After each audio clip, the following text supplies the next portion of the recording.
My constituent, Maryam Malji, has a daughter, Maryam. Maryam is 5 months old, and she is a beautiful, beautiful, engaging child.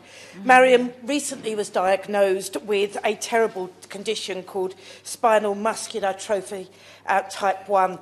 The effects of FMA1 if it's left untreated, are horrific. The disease causes muscles to waste away even before they can properly develop. It reduces and then takes away the ability to do basic things unassisted, including crawling, sitting, eating, drinking and breathing. Maryam's family is, of course, devastated. Of course they are.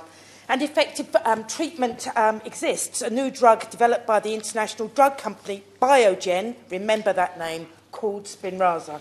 Clinical trials, which ended more than 2 years ago in 2016, showed that Spinraza is effective and can provide a lifeline. A longer life, less suffering. What else is medicine about?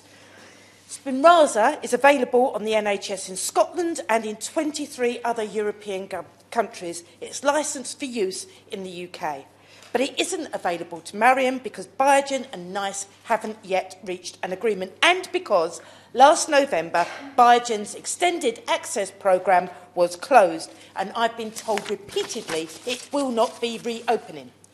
220,000 people to date have signed a petition to ensure that all children with SMA get access to Spinraza through the NHS, and I've written to the Secretary of State to encourage him to intervene.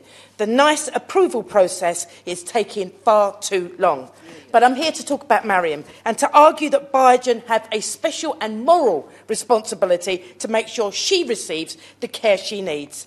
SMA is genetic. Abdullah, Shakil's son, was also diagnosed when he was very young. Shakil was offered access to Spinraza as part of the medical trial.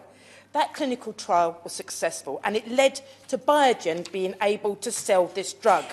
Unfortunately, Abdullah was still very weak from his condition, and he died in 2015. But Maryam could have that drug now, soon after diagnosis. It could bring that family hope again.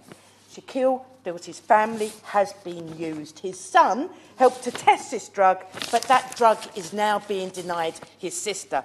Biogem are offering to work with NICE towards what they call, and I quote, a bridging solution if and when NICE commit to a permanent agreement to pay for SMA patients to access Spinraza. And Shakil and I have been encouraged by Biogem to campaign for this as the weeks pass and Maryam inevitably gets weaker and weaker. I call these tactics heartless. Effectively, their approach has been to hold a baby's life in their hands and to ask a still grieving family to use their child to get the deal they want with NICE. Shakil and his family have suffered so much. Maryam needs Spinraza as soon as possible. I'm not going to let the government or NICE off the hook on this one, and I'd like to meet with the department.